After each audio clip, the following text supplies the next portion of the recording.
Welcome to Cashflow Tribe's Masterclass. Please remember to turn off your phone and any other distractions. Pay attention and, most importantly, have fun. Before we begin, here's a quick disclaimer.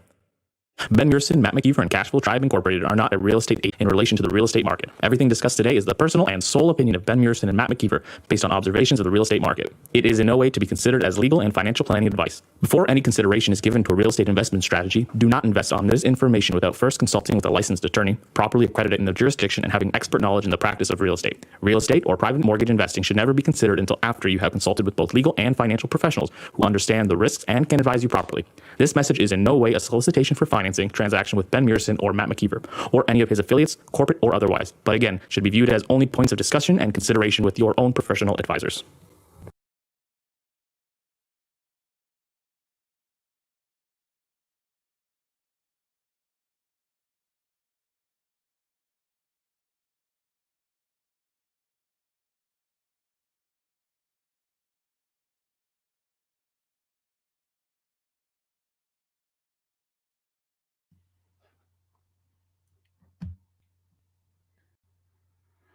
Alrighty, what is going on? Welcome, Cashflow Tribe. It's Adam JD Martin here tonight, taking care of this presentation for you. And tonight, I'm going to be going through the agreement of purchase and sale, writing offers, and negotiations. And this is a 4-part series that I put together for you guys that's going to help you get comfortable and competent and feeling confident as you're going into negotiations and writing your own agreements. So we're going to jump right in here and just talk to you a little bit about the agreement of purchase and sale. This is arguably the most important thing in your toolkit. This is the actual contract, the actual paperwork that is going to allow you to buy and sell real estate. And if you guys are here for real estate investing, you're in the right room. If you're not, maybe you got the wrong link. It's time to jump off. But for all of you that are here to talk about real estate investing, this piece of paperwork, it's usually about 6 pages if you have a short Schedule A, is literally the most important thing you can understand about your business. Now, a lot of you will be using service providers, so I do want you to take that into consideration as I'm talking you through this. But one of the big values of understanding this paperwork and understanding how it works is so that you have the confidence, you have the competence to enter an agreement of purchase and sale, whether you're on the buy side or the sell side, for yourself, so that you can actually feel confident in talking both with your service providers, those of your competitors, as well as with strangers straight off the street. So if we're looking at private deals and private agreements, you really want to understand this paperwork and make sure that you've got an exceptional grasp of what this paperwork is, how it works, and how you can navigate it. So we're going to jump right in. Thanks again, Cashflow Tribe, for tuning in. I know it's a busy day for everybody today. I've done, I think, 500 kilometers of driving. I've been all over the 401 today looking at properties, private off-market properties. And the reason why it's so important to understand this paperwork is so that you can do what I was doing today. I sent out 12 offers privately, and I walked through a 60-unit building. So a lot of this private transactions, a lot of these walkthroughs are going to be done with the idea that we're going to be submitting an offer either same day or right after that. So you got to understand this paperwork and act with speed. So let's jump right in here. So understanding this paperwork is going to rely on you understanding at the very minimum what it is that you're using. So contracts don't have to be hard. They don't have to be scary. And often I think that Canadians particularly do get hesitant. They do get scared when it comes to contracts, because a lot of the time we're not actually entering contracts blindly or without legal advice. And quite often when we're doing these private transactions, you are going to be talking to sellers. You are going to be pitching your deal. You're going to be pitching your offer to them, or trying to sell something privately as well. So we need to understand that. We need to understand the paperwork that we're working off of. And in our case, we're using OREC's Form 100. So I'm going to break through that thoroughly today on this presentation. We're going to spend a lot of time on that. This is going to take about 45 minutes to an hour. And by the end of it, you should have a really great understanding of exactly where to put certain data that you need to make this deal happen, as well as some of the different things we can use to negotiate. Now, parts 2, 3, and 4 of this series are really going to do, are really going to do the deep dive into how we negotiate using the data on the forms. Today's more so going to be about getting you familiar with them. So some of the forms we'll look at today are the Form 100. And then in the next part of the series, we will be talking about Form 145 and different applications of the OREC paperwork, as well as waiver forms and amendments. And then we're going to talk about, I think in part 3, we're going to talk about writing offers and actually deploying this Form 100 in real life situations and the legalities of it. We'll also be covering at that time some different scenarios and some different reasons why you might take different tactics and strategies on the Form 100, because even though it is a cut and dry black and white form, we will be talking about some of the more advanced strategies and different ways you can use the information on there to negotiate yourself either better prices or better terms, which is typically the two levers that we have to pull on when we want to enter a negotiation for real estate investing. So finally, one of the biggest takeaways for this is going to actually be able to make changes. So that's kind of where we're getting into those amendments and feeling comfortable to actually alter these contracts after somebody's made you an offer, or when you need to do it on the fly in the middle of a negotiation. So we're going to get that comfortable with it. It may take you to the end of the 4-part series to do that. But today, I just want to make sure that everybody gets on the same page with how this form works and what you need to do to fill it out. So real estate, a lot of people like to ask me, do I need a lawyer, or does the contract need to be written by a lawyer or paralegal? The answer to that is, of course, no. And we're going to talk a lot about that today when we go through this contract. Some people also get caught up with this word here. What is a paralegal? A paralegal is an individual who is employed or retained by a lawyer, a law office or corporation or governmental agency, or other entity who performs specifically delegated substantive legal work for a lawyer. Okay, so that is obviously a bunch of legal jargon there, a bunch of jargon in the description, but a lawyer or paralegal are required, of course, to execute these contracts. At the end of the day in Ontario, you will need to go to your lawyer's office to actually transfer the building and transfer title, but you do not need them until then. Until you get to that point of execution, they don't actually need to be involved really, and you can actually submit offers privately without them. Of course, we do want to consult professionals, but you can absolutely write your own contracts, okay? But confidence and competence are key here. If you don't understand something, you absolutely need to seek mentorship and seek counsel. This is something we always talk about, and you're going to notice here that I have written counsel. If you guys have been with Cashflow Tribe for any time now, you know that anytime we're saying counsel and choosing that intentionally and not saying advice. Counsel is when you get technically advice, but it's advice from people that have actually done what you're trying to do, okay? People with real life experience that have done what you're trying to do and can actually advise you how to more appropriately move forward. It's really important that we don't go seeking advice from people that haven't done what we're trying to do. And it's really important that when we do need to seek mentorship, that our mentors know exactly what we're trying to do. Hopefully this isn't the first time you're talking to them, okay? Maybe not the best time when you're actually needing legal advice to reach out to a total stranger online that you think might have done this. Hopefully you've already taken the time to set up these connections and build out your power team, which includes a great mentor. Okay, so of course you don't need a lawyer to write these contracts, but until you're done this 4-part series, you really shouldn't be writing them on your own.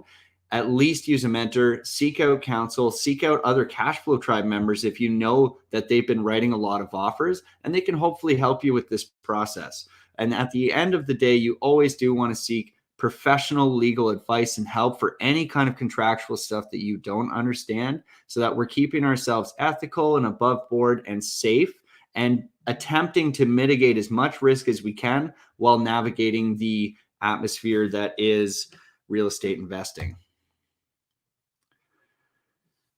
Now, another thing about contracts, because again, I think a lot of people do have reservations when it comes to signing contracts. And a lot of people have these reservations in the heat of the moment when it's most important that we have confidence in our deal and in our negotiation skills. And this happens all the time. Okay. I see this a lot with our wholesalers. Okay. So if anybody's on this live stream right now and doesn't know what a wholesaler is, these are people, private individuals that go out and find off-market opportunities that they make offers on, secure the contract, and then sell their interest in that contract. Okay, that's the actual act of the wholesale. So typically we're getting these properties undervalued. Typically we're getting into properties that other people have a challenge or are struggling to find. And then that's how that spread is made. But what really happens with a wholesaler is usually you have some lead generation, you have some kind of marketing, then lead generation. The wholesaler will follow up with that lead and ends up typically going for a walkthrough at the property, upon which they're taking photos, they're analyzing the property, they're looking at all the fundamentals, and then ultimately they're putting together an offer. So they're going to use that Form 100 to actually produce an offer for the real life seller right in front of them. So this can be done a number of ways, and we're going to talk about some technologies that can really help you out and help you create offers faster and with greater accuracy. We're going to talk about some software that really does help us to identify some data that was otherwise would be very difficult to get a hold of. So we're going to talk about Geo Warehouse there and Docusign. But for the most part, what I'm trying to get to here is that when our wholesalers are doing all of this, they're actually in front of a real live person with real life experiences and real life stigmas and opinions and views on how a negotiation should go, as well as how a real estate sale should go. And if you're not comfortable, and if you're putting complex, complicated contracts in front of these people, it's very unlikely that they're going to move forward with you in a quick manner and using the terms and price that you want to agree on that day. So contracts are actually really quite easy. And the best part is almost every offer is the same. I wrote 12 offers today, and for the most part, all I did was use Docusign to create a copy of previous offers that I'd already written, which already have the date, the city information. They have my title search days, my condition fulfillment days, my completion dates. They have a lot of that information already pre-populated from a template. And I'm able to just easily copy that and then change some of the basic information on page 1 and then on page 6. So, I mean, this is really easy, guys. They're almost all the same. And as soon as I'm into a new day, because we're going to make another 5 to 10 offers tomorrow, we're going to use the same template, copy it over, change the dates, change the names, change the addresses and the directions, lot size, legal description. And then finally on page 6, we're going to change the names and address again, as well as our condition dates. So it's really simple. I'm going to show you how to do all of it, but you do need to remember not to overcomplicate it. The simpler you can do it, the simpler you can keep these contracts, the easier it will be to get it signed. And getting it signed is how you get to the next step, which is getting paid, right? You need to get a contract signed, get it executed, and then get to work. Whether you're a wholesaler, a flipper, a long-term rental provider, an investor, whether you run Airbnbs, all of this starts with a contract. Okay. So this is really important. And I hope that, I know I'm kind of beating the horse here, but it really just is important. Okay. And again, simplicity is going to be the answer here. Now, when we get to parts 2 and 3 and 4 of this series, we will talk a bit more about some of the more complex strategies you can use.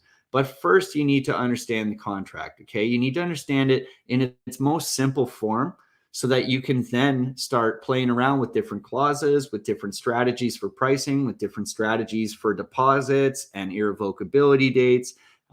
All sorts of stuff can be done with the contract. But first, we need to just at least be confident with it as is. So how do you find these forms? How do you actually know you're using the right form? Well, it's actually pretty easy, because you can simply go and Google the Form 100. This is produced by the Ontario Real Estate Association. Okay. And this is essentially what the basis of our form is. And we've just taken off anything that would suggest that we're a realtor. I'm not a realtor. Nobody on my team is a realtor. And so we don't want to put ourselves out there to be realtors. Okay. It's a process. It takes testing, it takes qualifications, and, it's something that people have to work to earn. And there do have rules and responsibilities and things that they have to comply with that we don't have to as private individuals.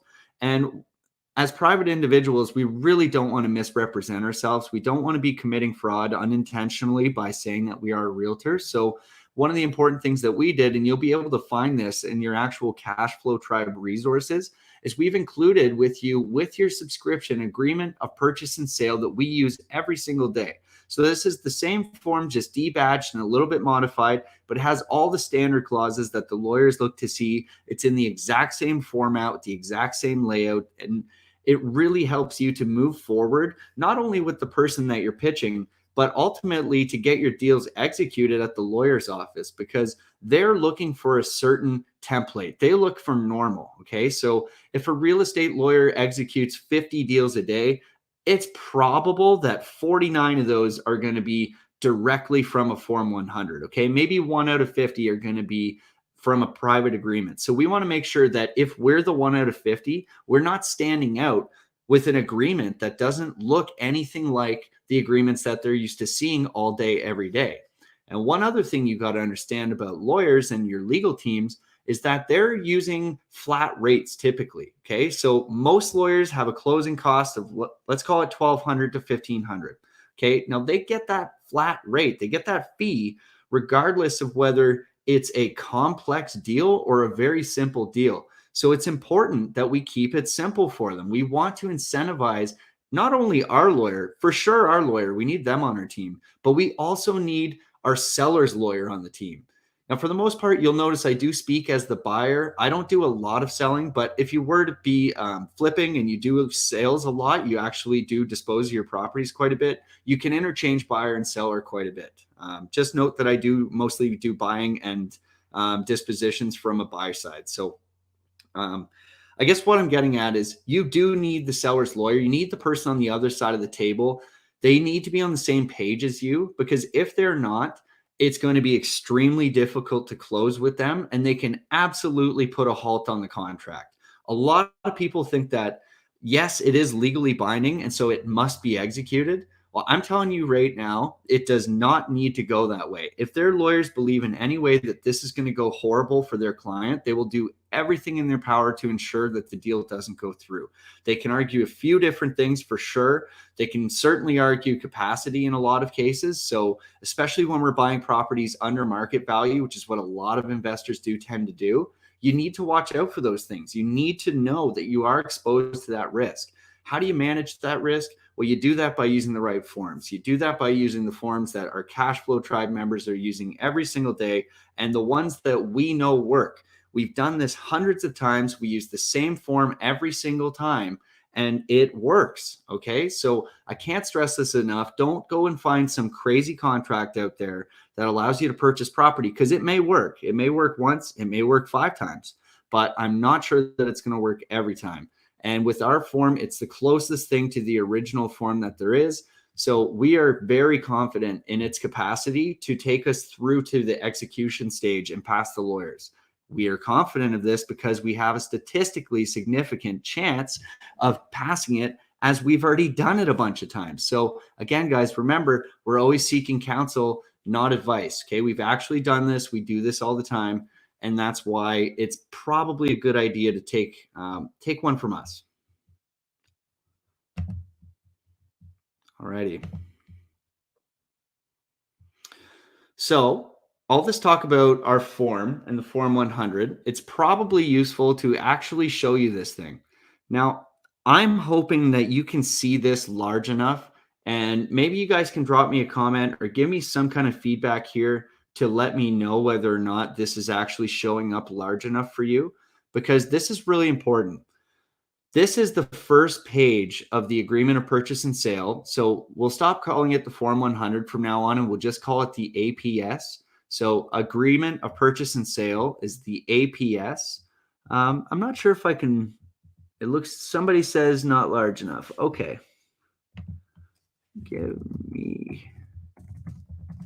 Give me a second here, guys. We'll see Okay, it sounds like maybe you can actually expand your screen.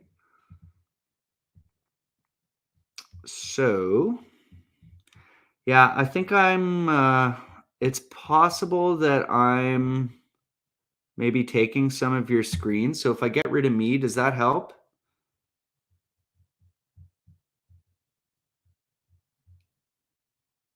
No.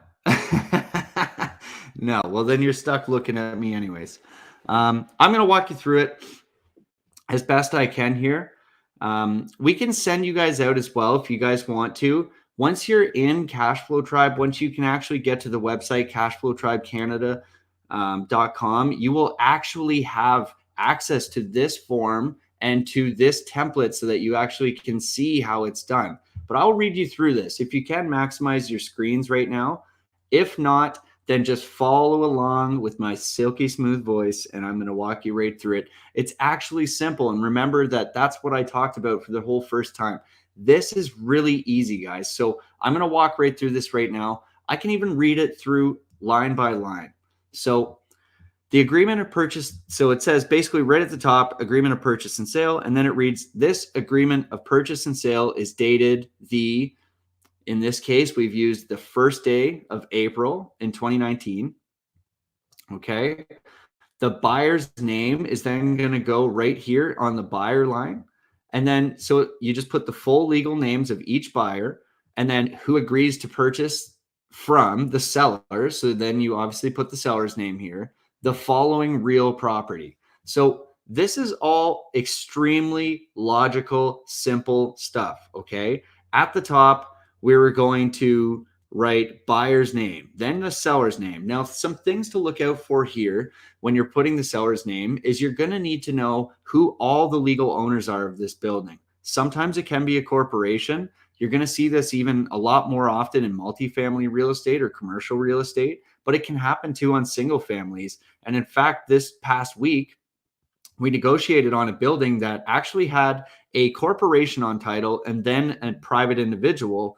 But there was something weird going on here because when we asked the private individual who we were talking to who the corp was and what that corp represented, it turned out that that was actually something like her ex-boyfriend's corp that was on title with her, but she hadn't seen or heard from him in years. So a little bit strange, but it's something that we needed to be aware of right away. And I'm going to walk you guys through how you become aware of that and how you become 100% certain that you're getting the right information about who's on title and what you do with that. So I'm going to show you on my next slide a bit more about that. But for now, let's move on. So at the top here, we put all of our buyers' names. That counts for you too. If you're going to close in a corp, you better make sure it's on here and you better make sure the spelling is accurate. Okay, so we've got a numbered corp that we like to use a lot. And for that numbered corp, it's very easy because it's a bunch of ones and nines. It's very easy to mix numbers up. And if you put the wrong number on here, you can always fix this at the lawyer's office later or do an amendment. But it is going to be tricky because if there's ever a time, and again, this is a real risk for us investors. If there's ever a time where your seller doesn't want to close and it turns out that there's an issue on the paperwork, they can just simply not close. Okay. They don't have to sign your amendment. They don't have to sign when you have to make changes because you made a mistake. So it's really important that we actually get this right. We want to nail this down and make sure that we're being accurate. We're being confident, we're being competent, and we're being accurate. We're doing our due diligence before we send these out, ensuring that the spelling is right, the dates are right, addresses are correct. Everything on here should be correct, so that we don't run into this issue where at the lawyer's office, we're actually getting blocked now by the seller or the seller's lawyer because we made a simple mistake, such as not spelling a name correctly. We've even had this with middle names. So if you do write here at the top, you write your buyer's name. My name, for example, is Adam Jeffrey David Martin. That's how you get the Adam JD Martin that you can find me on Instagram and everything at. But if I write Adam Jeffrey David Martin on page 1 and then page 6, when I show you that, it actually has the buyer's names again. If I don't write Adam Jeffrey David Martin on page 6, in fact, if I write anything other than that, then there is the potential here for there to be issues and complications at the lawyer's office later. Now that's avoidable. That is simple. That is stuff we don't ever want to hold us back or have us miss out on a deal. And you might be wondering, why would somebody block us for something so simple as spelling? The answer is quite simple. We are typically trying to buy at an advantage for us. Okay. That's usually how negotiations work. A lot of this is built off of information asymmetry. I quite often know more than what my seller knows, either about the timing in the market or about the neighborhood itself, or potentially even their own building and its highest best use. So what can happen is if I tie a building up and there's a mistake on my contract, and my contract is taking 30 to 45 days to execute because I need to give myself that time to go and find financing. Well, if I take that time and it takes those 45 days, inside those 45 days, there's a huge space of time where the seller is going to most likely experience some seller's remorse. They don't know if they made the right decision. They don't know if they listened to the right party. They listened to you. You sounded credible. You sounded ethical. You sounded great. But now their cousin, mother, brother, sister, uncle, father, dad, long lost best friend, who's a realtor or some other professional or somebody who's actually not at all in the industry is telling them, oh, well, things are going on in the market. Things are selling for a lot more these days. They might get scared. They might actually regret that decision. They might start getting that remorse, and that can lead to them actually capitalizing on your mistakes on paperwork. So it's really important. We haven't even gotten past the first line here in this contract. So I don't want this to scare you, but I do want you to pay attention. Just really pay attention. If you're going to be writing these yourself, you must be diligent. Okay. Be diligent, be careful, make sure you're taking the right steps and right actions to check your work. Okay. Check your work, make sure it's all there, and make sure you don't fall victim to silly self-inflicted mistakes. Okay, so pretty simple right there at the top. It's today's date, the buyer's names, the seller's names, full legal versions. Don't mess around. Don't waste any time. Just do the full legal version. Easiest way to get that is to ask for ID from the person you're talking to. Okay, and then I'll talk to you about Geo Warehouse for how you can actually get the data about who should be on title. Okay, even when you know who should be on title, double check with who you're talking to. Okay, is this Adam, Jeffrey, David, Martin sitting in front of me? I don't know until I see the ID. Okay. If you don't mind, I just need to check your ID real quick. I just want to make sure I'm talking to the right person. Okay. I need to be talking to the decision maker. I need to be talking to the owner of this building. Because if you're the tenant or some other person, it's not doing any of us any good and it's wasting a bunch of our time. Okay. So that's super easy. Make sure you're asking for that ID. And then going down here, this is information about the real property. So the actual real estate. Okay. So we've got the address right there. We always put the street. We kind of double down on the street. I just do this to save any confusion at the lawyer's office. So here I've put 123 Sellers Street, fronting on the south side of Sellers Street in the city of Sellers property. Okay, so city of London, city of Windsor, Toronto, wherever you guys are watching from today, that's where the city would be for where your seller actually has this property. Okay. Couple of things. So fronting on, so you're going to notice, just pull up Google Maps, type in the address, and you'll actually be able to see which direction the house is facing in relation to the street. And that's going to be the side it's fronting on. These are minor details. The lawyers can actually amend any of this stuff as well if you do make a mistake. But you do want to do your best to, again, avoid any of that first, like right off the bat. You'll notice here the next lines. So having a frontage of and a depth of, so you're going to fill those in. This information is going to be on the Geo Warehouse report. I'm going to show you a Geo Warehouse report on the next slide, so don't get too hung up on that. You will also have there your legal description of the building. So I've written here in red ink. I'm sorry that you guys can't see this clearly. I wish you could, but I have written all of this stuff out in red for you so that you can easily read it. You'll be able to read it later in the Cashflow Tribe. But here I've written, ask your realtor or lawyer. If not available, leave blank until closing. Okay, if you don't have the legal description, you don't have access to Geo Warehouse, you don't have a realtor already on your power team that's willing to help you out with that, and you haven't arranged this with your lawyer, just leave it blank and they'll fill it in. But then if you're going to do that, make sure you've got everything else totally nailed so that there's no mistake about what's trying to be achieved here with this contract. Okay. The very next line item here is purchase price. So this is important. How much are we buying the building for? Okay, so this is the purchase price, the full purchase price, not with deductions from deposits, not with deductions from anything else. Okay. This needs to be super clear. You're going to put your full amount of purchase price here. So if I say, in this case, on this particular contract, I've written $123,000, then I'm going to put there right in written English there too, $123,000. Okay. And then right below that, we've got a deposit line. So how much deposit are we going to put down? Well, in this case, we've put down $1,000. Now I'm going to talk to you guys in the next part of the series about how we work with deposits and how we actually figure that out and how it's different in every market. But for now, let's just stick with the actual paperwork as a template. So put your deposit amount there, write it out in full written English, and then right under that line of the actual number, we've got where it's going. And actually, before I get too ahead of you there, I've got upon acceptance. So you'll see there's a few different options there. We've got here within upon acceptance or as otherwise described in this agreement. We typically do upon acceptance, but this will depend on your exact situation and what you're trying to accomplish. We almost always do upon acceptance because that's really easy for us. We submit the offer to our seller. If the seller actually accepts it, then we have 24 hours to get our deposit to our deposit holder, who in 99.9% of our deals is going to be our lawyer. Okay, so our solicitor in trust. So that's going to be Scott Petrie in London, for example. So we would write right there, Scott Petrie LLP. Okay. Now, the reason why we do that, and I'm going to talk a lot more about this in the next part of the series, is because we want our money to stay in our control. Okay. If you're working with a realtor, you're working with a real estate professional, they will most likely require you to keep your money at their at their brokerage, and be prepared for that as well. Just know that it will tie your money up for longer. And that's something we're going to talk about in the next part of this series. Okay.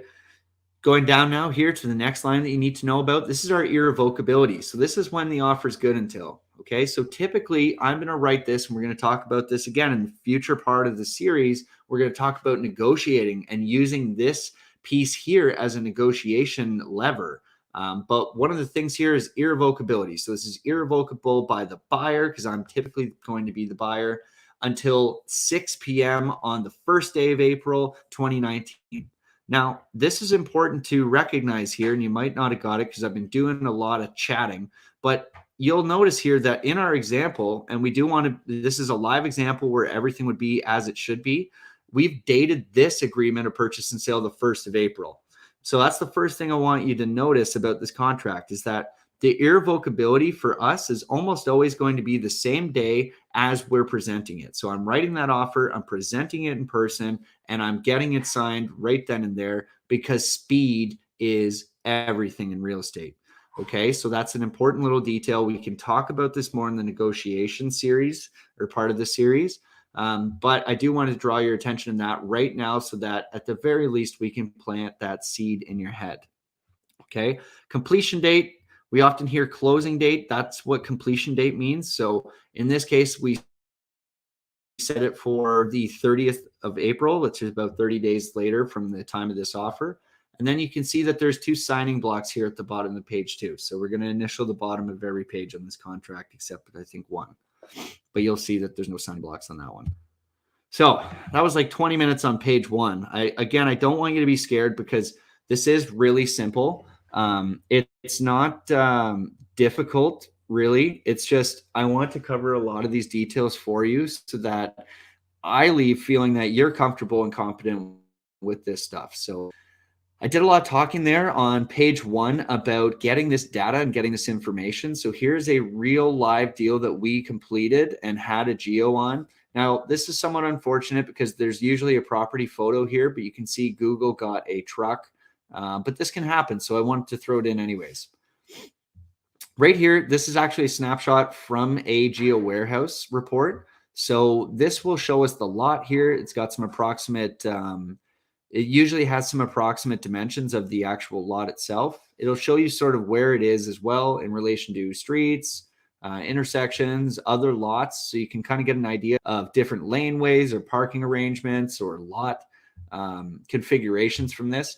But most importantly, it does have our legal description, our ownership names. And if we were on page 2 of this geo warehouse report, it would actually tell us the amount that the current owner bought it for and the sales history data of any other buyers of the property. So we can see over time what's happening to this property. So how much was it purchased for? This, like by this current buyer, what did the person before them buy? What am I looking at buying? It'll also give us some insights into the assessed value of the property, frontage, depth of the lot, as well as some neighborhood statistics. So the full version of a Geo Warehouse report actually does have a neighborhood statistics function that will tell you the demographics, the social economics, and a bunch of other pieces of information, including heat maps for sales and average sale prices for those little areas and sections of your city and neighborhood. So really cool tool. This software is available for sale publicly. It's expensive. So it's about $8,000 for the full version, which actually gives you all those various reports. And that report, that software, that functionality is actually made for appraisers. So it is available publicly, but you can just buy it. But often the easiest way to get access to Geo Warehouse and the version that you will most likely need, not the full appraisal version, is by getting a realtor on your power team. So if you do get a realtor on your power team, you can use their access, you can use their mentorship and resources to actually help you get these reports so that you have all the information at your fingertips there. So we want to take all this information off of here, and we want to make sure that we're using it appropriately. So you can see here on this Geo Warehouse report that there's two buyers' names, two owners' names. We're going to make sure that we're having both those names sign when this house is being sold. Okay, so the sellers, both their names need to be on this agreement, and both of them are going to have to sign. And if this is a corporation, we're going to make sure that whoever's signing is actually on the articles of incorporation as somebody that has the ability to do that. Okay, we got to make sure we keep ourselves in check legally all the time. Make sure we're being ethical all the time. Make sure we're being legal all the time. And make sure that we're executing, again, with integrity and with accuracy. Okay, Geo Warehouse is the best way you can do that. Now we're moving on now to page 2 of this agreement. This is a really important page because this is where you can list anything that's in the building, whether it's attached or not attached, that you want to keep as part of this agreement. Now remember, guys, contract law applies here, so we can only ask for things in this contract that do abide by Canadian contract law, so it does need to be legal. But we can just about ask for anything, but whether it's in the chattels here, or whether it's on the back page in the Schedule A. So the chattels, often we're talking about the common things, which are going to be your stoves, fridges, washers, dryers, and any other appliances, things like that.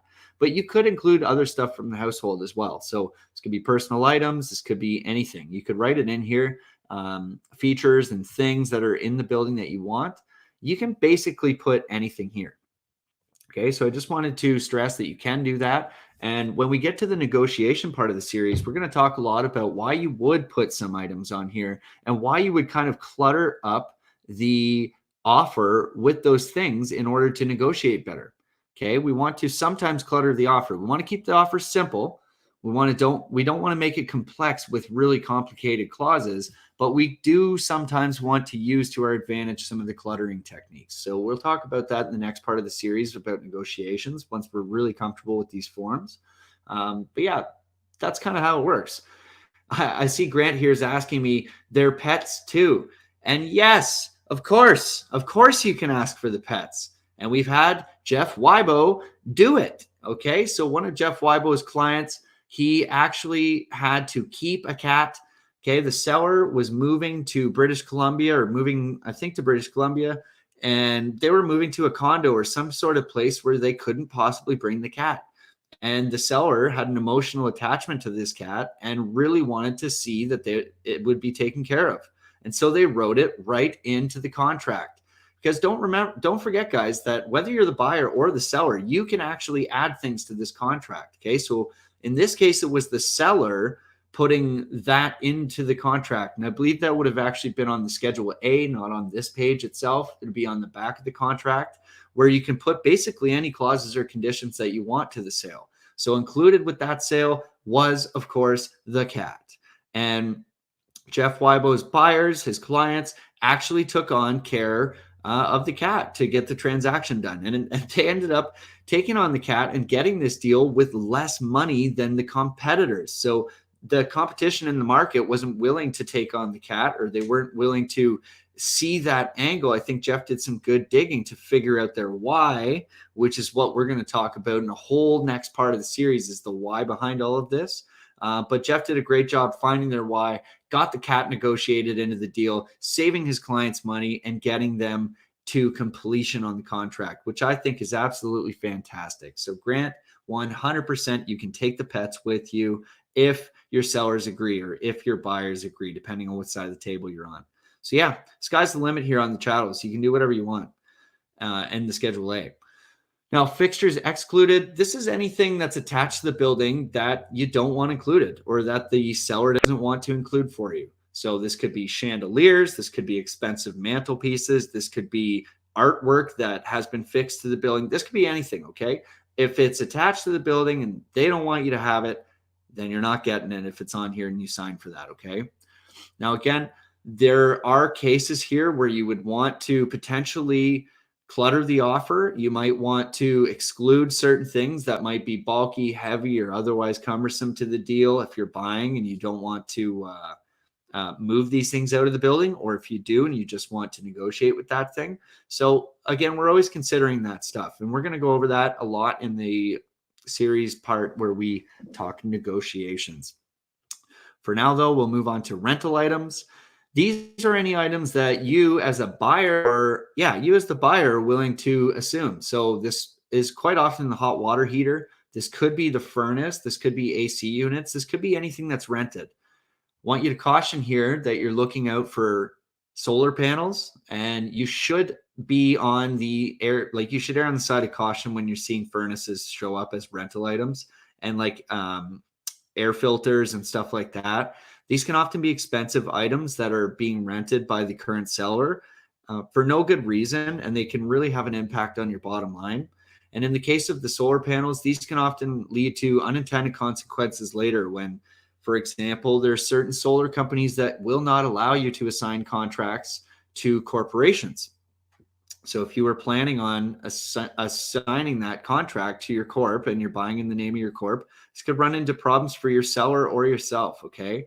And again, we want to be ethical, we want to be fair, we want to be transparent, we want to be legal, we want to stay above board in all cases here, because Cashflow Tribe is about doing good deals, win-win deals, and things that are going to keep us and our reputations in the market for the long term. We don't want to be shady. We don't want to stick our sellers with giant bills if it's unnecessary. It's not how we work here at Cashflow Tribe. So we're going to make sure that we ask the right qualifying questions when we're writing these agreements. We're going to make sure we get clarity on any rental items and what the consequences of those things are if we need to assume them, okay?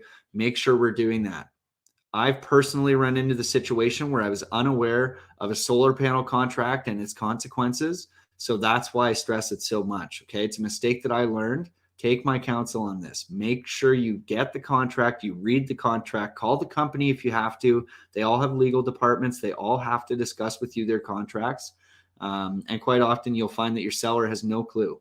They don't know what they got into. So you're going to make sure you're going to do the duty. You're going to do the due diligence, especially if this is a private offer. You're going to put the work in, okay? Promise me that as a Cashflow Tribe. All right, next section, HST.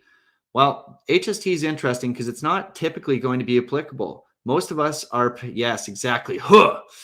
Cashflow Tribe, boom. HST is typically not going to be applicable because most of us investors are buying houses that have already been sold once, okay? So these are resale residential properties where HST is not being applied. When you start getting into commercial stuff, you're going to have to speak to an accountant, okay? Reach out to somebody, an expert service provider that is not myself, about HST implications. And if you ever do feel as if there might be HST implications, I would recommend you reach out to that expert right away and you get clarity on that, okay?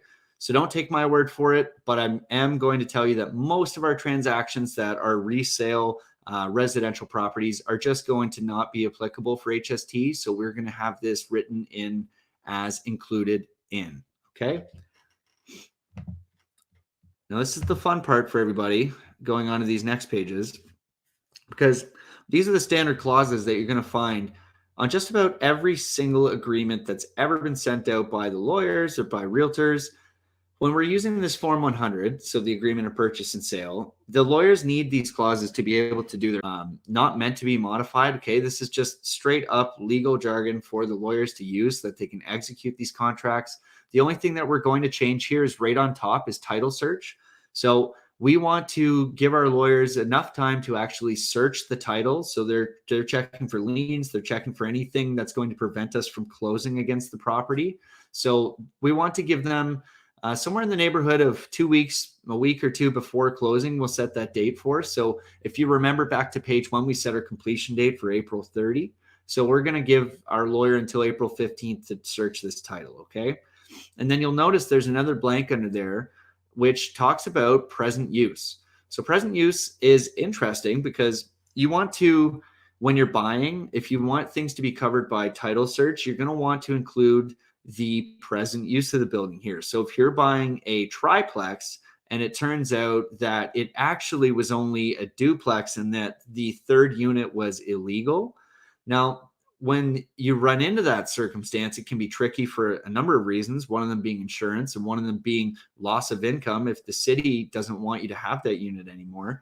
And that's when you're really going to want to fall back on your title insurance to help you hopefully remedy those damages. So they might help you rearrange the building so that it can be legal, whether that's ceiling heights or working out any kind of issues that prevent it from being legal. Could be window, could be sunlight, could be ceiling heights, could be anything.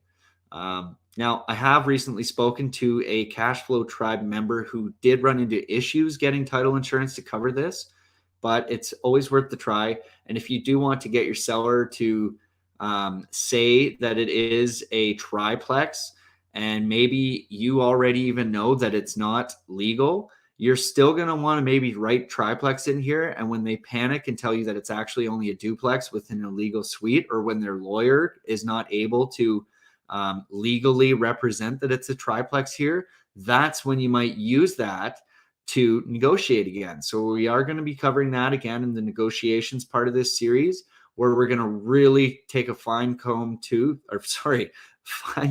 comb through this agreement and discuss the various ways that we can use the contract and use the very basic things on the contract to actually negotiate our way down to better prices and better outcomes on terms. Okay, so that's one of the strategies we might use there. So put your present use in there. So that could be single family residence, it could be multifamily residence, it could be fourplex, triplex, duplex. You're going to write that all in there. The next page is another fun one of standard clauses and conditions. You'll see there are 2 signing blocks here at the bottom of it. And so we will be having those initialed. Again, please don't modify these. These are there for the lawyers. These are there for your safety and protection and for the execution of this contract. This next page here, we've got some signing blocks. This is so that your lawyers can actually pass information to each other. Okay, and it actually really helps if you can get your lawyer's information on here. We'll talk about this again in the negotiation side of things. People really do buy and get credibility from you when you're aware of who your lawyer is, where their lawyer's office is, and when you're able to speak intelligently, incredibly professionally about this. So do know who your lawyer is. Don't be making offers if you don't know at all who your lawyer is. They're a key stakeholder in your power team, so you should already have established relationships with them and know who exactly to point to when your seller's wondering who that is. Okay, and you're also going to want to collect that information from your seller. If they don't know, it can often be useful to have a second lawyer in your power team that you might refer, because working with people that know you, like you, and trust you and want to do business with you is always going to be beneficial in the long term when you're trying to get deals executed. If there's any shadow of a doubt, and for some reason the lawyer does actually know of you or is aware of you and they're aware of your positive credibility, I believe that that's going to help you out a lot better than just being anonymous. Okay, so having that in your back pocket can be useful, but at the very least, do know who yours will be. Okay, so sign these up. You'll see there as well, there's the confirmation of acceptance. That is going to be where you're going to put the final signature. So once we've agreed to all the dates and terms and price on this contract, then that's when the final person to sign it is going to sign. And then boom, we're going to provide our deposit and give legal consideration for the contract, and it's going to become legally binding. With the exception of our exit clauses, which are coming up, and I'm going to show you right now, because those are really important. That's what's going to keep us in the game. Jeanette asked, and I'm just going to get to touching on this one really quick here. How do you know if the unit is legal? Well, there is a giant, thick, giant book that I mentioned. It's giant on the Ontario Building Code, and it's long and tricky and complicated. For the most part, you're not going to be able to remember most of these things because there's just way too many specialties involved. So there's like plumbing, electrical, there's ceiling heights, there's amount of light that needs to be in certain rooms, there's window sizes and egress routes. So there's a lot to know. So at the start, you're going to want to definitely hire a professional. Okay. If you don't know generally what's going to make your building legal, then you're going to want to hire a professional or spend some time talking to your city, talking to your municipal experts who can tell you what's what. In general, though, really quick, like off the cuff things you're going to want to look out for, which often disqualify units. Look out for buildings and units that don't have egress for fire. If there's no way to escape a fire and you find yourself in a room, say there's no window, but it's supposed to be a bedroom or some place where somebody would have a dwelling, that's probably not going to be a legal space. Okay. If you find yourself in a building and you can't stand up, okay, or you think that somebody everybody couldn't stand up in that space, it's probably not legal. Okay. So you're looking for that like 6'5", 6'7" height. So when you start finding yourself, I'm 5'11", it's easy for me. I'm 5'10", Jesus, I'm shrinking. If I'm 5'10" and I'm walking through a space and I can't walk through it with ease, if I even have to think about if my hair is going to touch it or not, it's not legal. Okay. So those are some super, super, super basics, but definitely you do want to consult your city to find out exactly what bylaws are in place and to just get a good understanding of what's going on. And if you have no contracting experience, you have no experience at all, I do recommend you bring a professional with you. Okay. Don't expose yourself to that risk unnecessarily or unknowingly would be the better way to put it, because there are lots of illegal units in London and there are lots of investors that own them and lots of investors that do just fine with that. But they do so, hopefully, most of them knowingly and with that risk factored into their decision making. So that's key. It's not about not taking risks. Okay. We don't want to never take risks. We just want to take smart risks, calculated risks, and appropriate risks. Okay. Now we're on the back page. This is the very final page of the agreement of purchase and sale. It's page 6. This is serious. Okay. This is the only page that you've seen where I literally wrote everything that's on the page except for the buyer's name, the seller's name, and the address. Okay. So up until now, everything's been a standard template that you would see on the Form 100. And then this Schedule A, which is attached to the back, is where we're going to be able to put any clauses or conditions to the agreement of purchase and sale that we have between us and the seller. Okay. So if we're the buyer and we've got a seller in front of us, either one of us can make our terms and conditions here. And it's like I said before, as long as it follows Canadian contract law, these contracts will be legally upheld no matter what's in here. Okay. So it's got to be legal. We can't negotiate for illegal firearms or drugs or anything like that. As long as it's legal, it can go in here. So we were kind of joking there, talking about pets. Absolutely, the cat can get negotiated, and this is where it would happen. The dog, sure. The car in the driveway, sure.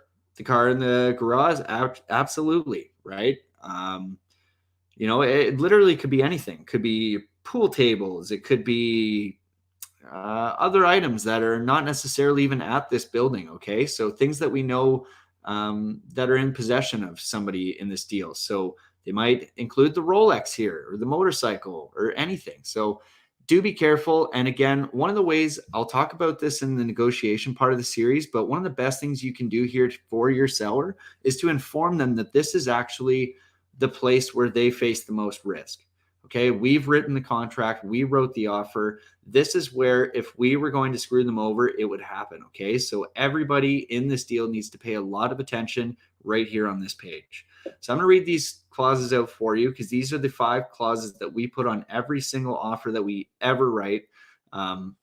Sometimes we put 1 or 2 more, but these 5 are going to be there regardless. Okay.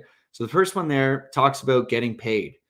This one's easy. Everybody wants to get paid. The buyer wants to pay and the seller wants to receive that payment. The first one ensures that happens. Okay. So it's just describing how that's going to happen at the lawyer's office through a bank draft, a certified check, or wire transfer using large value transfer system.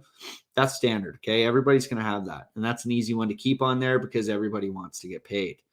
Okay.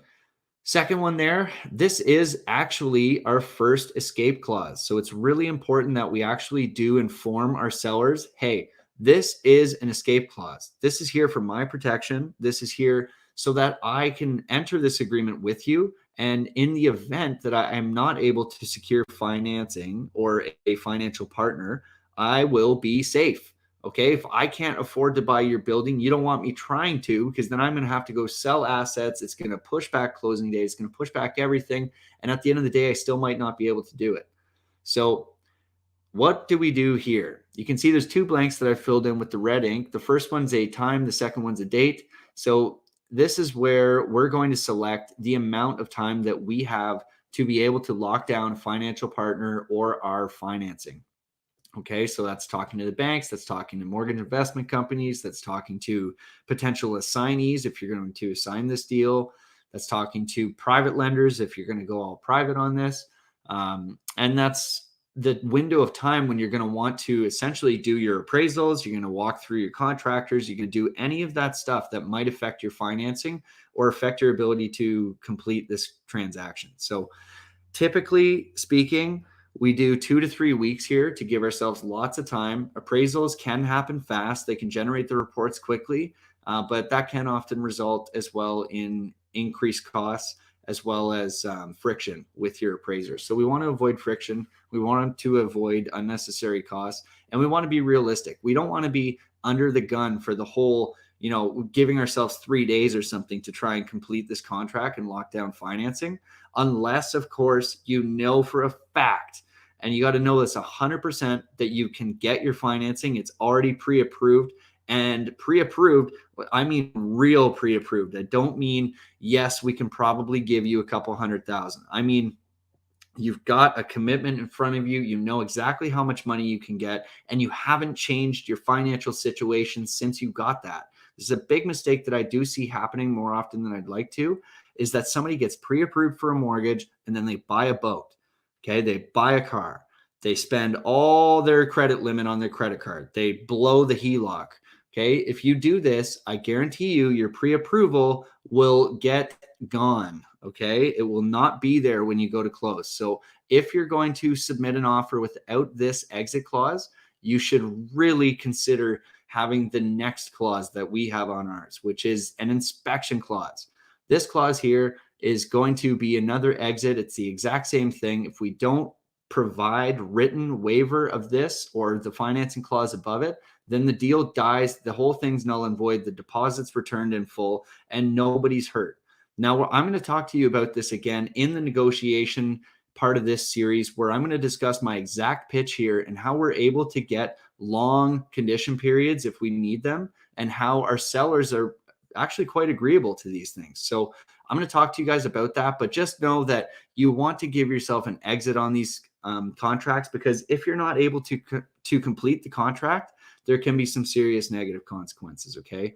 We don't want you getting sued. We don't want any unnecessary risk. And we do want to be fair. We want to create win-win situations. It's in everybody's interest to allow these conditions to be on the contract, even in a hot market. I understand some of you might be in Toronto, Kitchener, Waterloo, or other hot markets where you might need to be competitive with firm offers.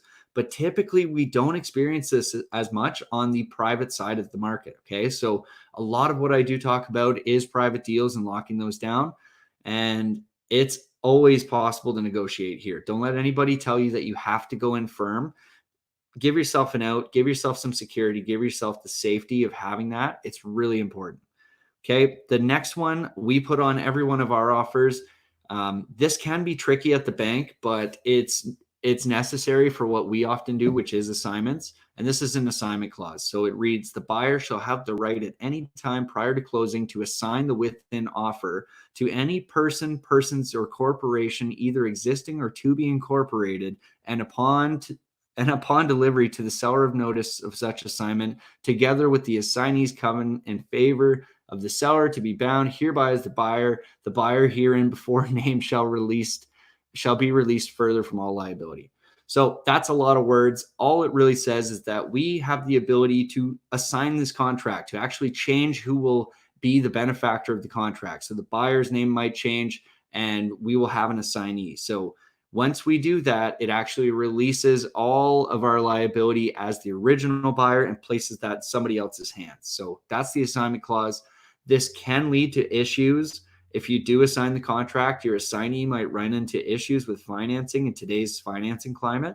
But there's ways around that. And when you go deeper into Cashflow Tribe and you start getting counsel and you start really networking with the people who are doing this a lot, you'll find out that there are some really interesting techniques and strategies here that can allow us to assign contracts without those issues. But again, for today, we're keeping it simple, keep it basic. Keep to Form 100 and understanding it. Okay. Final clause here. This one's really easy and simple, and actually something that has run into an issue for me today. So this can happen to anybody, even me, when I'm making all these offers and walking through so many properties. It's why it's important to have this clause here. And it is, the buyer shall have the right to view the property. How many times?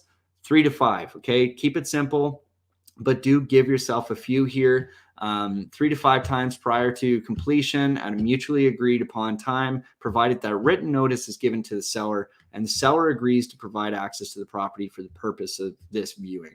That's going to help you when you've got a tricky tenant situation or a seller that's frustrated or for whatever reason in their life, they don't want to let you in the house. This is going to ensure that they do. Okay, make sure you do have those. It's really important that we get to walk through the building and our appraisers get to walk through the building and our inspectors and our contractors and financial partners. There's times you're going to need to get into this building and you need to ensure that you've given yourself that liberty here on the contract. It costs nobody anything, but it really could cost you if you don't have this. So make sure you get that on there. And again, guys, remember that you could put anything else here that you wanted. However, we do typically advise that you keep this simple. Don't go crazy. Don't try and write some crazy legal language in here. Keep it simple, some exit clauses, and whatever it is you need to actually get the deal done, unless you're trying to clutter the offer up for negotiation purposes, which again, we will be talking about in the later part of this series. Okay, you guys, that was the agreement of purchase and sale, and I can see I am freaking right on time. So we're going to move right along to the last slide here, the takeaways. I want to make sure you guys are actually taking away something from today. I hope that this has given you a much better understanding of the actual agreement of purchase and sale and how simple it is. I spent a lot of time there just explaining little tactile things about it to you. But at the end of the day, the only things you need to really pay attention to here are being accurate, okay? Making sure that we're getting the appropriate data onto the form, making sure that we're filling it in and double checking it. First page, it's your buyer and seller name, your actual real property information, so your address and where it's fronting on, what street it's on, what city it's in. And then we're going down to purchase price. So you're making sure you've nailed that. You've written the exact words out for the price that you want. Okay. So 123 was the price for this one, 123,000. Then we wrote out 123,000. Okay. Our deposit was submitted upon acceptance, and we did $1,000 in this example, and that went right to our lawyer's office. Okay. Making sure that we did that deposit. We actually sent that money in within the 24 hours to give us a legally binding contract. And then at the very bottom of that page, there was the irrevocability and completion date. So that's when this offer is good until and when the offer will be executed. Okay, so those are all really important to nail down. Irrevocability, we like to do same day, build some urgency, and you're going to find out some real objections right there. We're going to talk all about that in one of the next parts of this series. Deposit always goes to your lawyer when possible. The title search, 2 weeks before closing is usually pretty comfortable for your lawyer. Again, talk to your lawyer, talk to your service providers, see if this all makes sense for them, and make sure that you're doing things on sort of their terms. If they're the right service provider, that's a good little asterisk there. And then HST is typically not applicable on residential resales. And then exit clauses, do not forget on page 6 there, the Schedule A, to give yourself an exit clause. Give yourself something where the offer automatically dies if you don't take action, okay? You do this because you should be making more offers. Make more offers. Why wouldn't you? It takes 10 minutes to write one of these things up. If you have the exit clauses in it, then there's absolutely no cost to you other than the paper or the Docusign, which I'm going to bring up right now. So you can see there, one of my tips on the left there, time and speed are money. Use online tools that are available to you. Okay, so Docusign, there's also Authentisign, which is cheaper version of Docusign. I prefer Docusign. It's just a lot easier to use and make templates on. I think Docusign, the last time I checked, was like $300 or $400. It's pretty cheap for annual rate, and you can send as many offers out as you'd like. Any one of these offers could make you thousands of dollars, so it's usually going to be worth the cost. Now, the next one, you might get hung up on the cost for this one, and that's where you're going to really refocus your energy back to your power team. Okay, so your power teams being your accountant, your lawyers, your realtors, insurance providers, anybody that's going to help you out in your business. Never forgetting that this is a business. We're not a hobby here. Cashflow Tribe is not about being hobbyists, okay? Real estate investing as a profession and as being professionals means that you have a power team, okay? You have these people. Now, Geo Warehouse is the software that we do use to actually pull the data that we put on a lot of our offers. And the way we're able to access it is through one of our power team members, okay? Well, several of them, actually. We have realtors all over the place that can provide us with these, but you're going to need to buddy up with a realtor, okay? Take them out, buy them dinner, do business with them, and be a good client, okay? Stop negotiating. Do not negotiate their fees, okay? Don't play with somebody's commission. Everybody needs to eat here. It's another thing Cashflow Tribe is about. It's about abundance, okay? We are not trying to nickel and dime our service providers. In fact, we should be taking care of them extraordinarily and better than the competition, okay? Now, Geo Warehouse, if you do try and buy it yourself, I showed you that one report there. If that information is very valuable to you and you don't have the power team members to provide it to you, you can buy it publicly. Again, I believe the full package is around $8,000 a year, but that might be a single wholesale deal for you. That might be a single refinance for you. That might be a bit of cash flow from your Airbnb or whatever strategy you're deploying. So it can be worth it. Okay. So those are some of the highlights, guys. I really hope that did actually help you out. Your understanding of the Form 100, the agreement of purchase and sale, how it's laid out, and how you might use some of the information on it to actually negotiate yourself better terms. And if you guys want to get a lot better at the negotiation piece and you want to get a lot more insight into how we actually use the data on there to get ourselves better prices and terms, you're going to check in for the next part of the series where we're going to talk all about that. So it's been a pleasure, Cashflow Tribe. I'm really excited to be presenting here for you as your instructor. My name is Adam J.D. Martin on every platform you can think of. So reach out to me there if you have any questions, and obviously drop some comments here below. Help your fellow tribe members out. If there's answers that you have that you think might benefit them, do share them, and obviously reach out to us anytime that you need. I'm going to answer some of these questions here real quick just before I jump off. I think I am kind of burning my time, but it's okay until they kick me out of here. I don't see why not. Are six plexes still residential resales? I believe so, but I would check with somebody on that. Definitely go check with somebody on that. I know we can get residential mortgage products on those at a few different institutions right now. But I would want to ask somebody, ask a professional on that one about the HST implications. And I do say that because I want to always give you counsel, not advice. And I have yet to buy a sixplex, so I cannot give you that answer. Grant, I wish it was more simple. Well, everybody does. But if it was more simple and it was simple for everybody, absolutely everybody would be doing it, and we'd get freaking competition out the wazoo, so we don't need that. What else we got here? EverSign. I'm not sure about EverSign. Again, counsel here, guys, not advice. I recommend using Docusign. It's simple. Everybody's heard of it. Everybody knows it. Everybody trusts it. And when you go to your lawyer's office and you tell them, hey, we got this thing electronically signed, we use Docusign, they'll know exactly what you're talking about. They'll know exactly how the process went down. And I think it might help you out. So for the $300 or $400, you probably want to just invest in software that works well. And again, it saves me countless hours by just using their template systems and creating copies. So always recommend the best products, especially on something that's so cheap. Like if it's $400 and the competition's $200, but DocuSign's a lot better, that product's a lot better, go for the expensive route.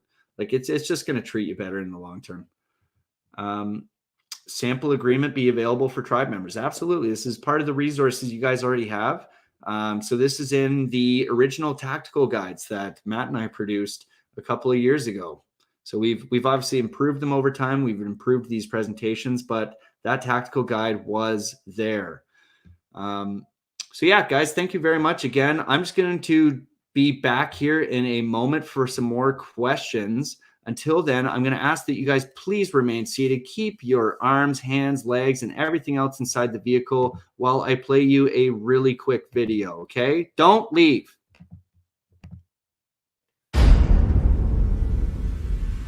You know, when they built Cashflow Tribe Canada, I knew it was a go because it was about community, it was about sharing the knowledge and using our unique abilities to be able to create partnerships.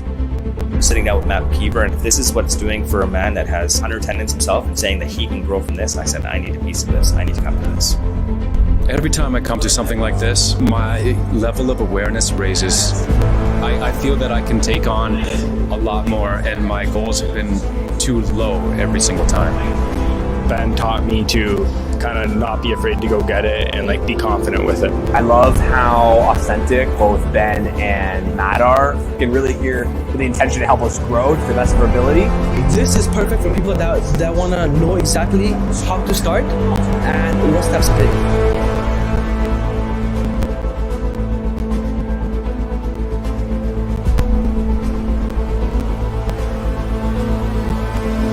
Cashflow Tribe.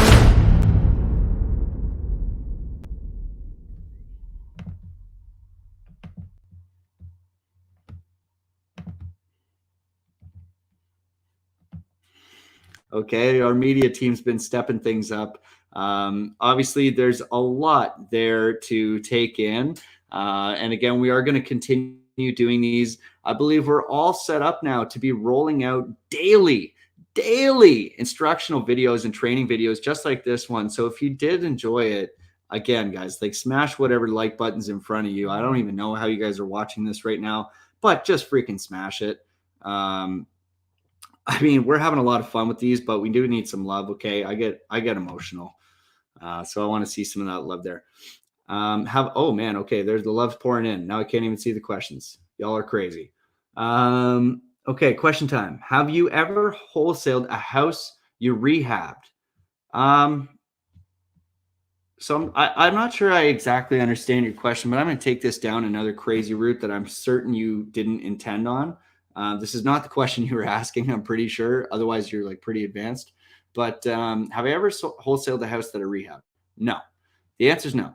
But there's a really interesting strategy that I'm aware of where you can actually take a house that you want to wholesale or wholetail and control the asset before you actually buy it, like before the transaction occurs. So you can take control of the asset, do some rehab or do some renovations on the building to get it to a state where you are ready to wholesale it or ready to wholesale it even, and then sell it at that point. So the way that works is you create an agreement between the seller and yourself that you can do these improvements at a set rate, usually exchanging some value to them. Hey, I want to come in and change the flooring and paint the place and do these improvements before we sell.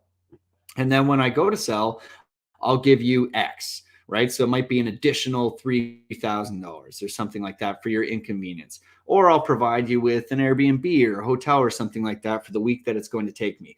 You guys can do that, of course, right? Like again, as long as things are following Canadian contract law and as long as you're being ethical and legal, there's just about anything you can do with contracts. So if you wanted to control an asset and do some improvements before wholesaling it, you absolutely could. Okay, we are aware too of people who've done it, so it's a real thing. Yeah, so I'm not sure if that's what you were asking. I highly doubt it is, but that's the answer I got. So if you want to be more specific, I can probably help you out with whatever questions you have about wholesaling. Docusign may have a trial period. Yep, it might. You might also just want to buy it, commit. What's wrong with you guys? Just get in there. It's like $300-400. You don't like it? Well, too bad. We use it to sign all sorts of other stuff too, by the way. Anything you need signatures online for, we're using that. Anything you want to edit PDFs or add text to PDFs, like I'm using that at all. I'm using it all the time. I use Docusign probably 50 times a day. Like that is my favorite little piece of software. It's so cheap, so easy to use. Okay. Well, if that's everything from you guys, again, I can't thank you enough for tuning in and giving me your time and attention. It's really important to me. I'm certain there's crazier things you could have been doing on the internet. There's Netflix out there. There's all sorts of stuff. There's YouTube. There's Matt McKeever's YouTube channel. I don't know how you sat through me droning along while Matt's YouTube channel's there with all 600 videos, but I do appreciate it. Thanks again, guys. And this series will kick off again. Part 2 will be next Tuesday, same time. All right. Same time, same place, same ugly face. All right. You guys have a great night. Thank you again. Again, my name's Adam JD Martin. If you don't already follow me, you should, because I'm adding crazy value to your lives every single day on my Instagram channel and sometimes sharing some fun stuff on Facebook as well. So thanks again. Appreciate you all. Bye.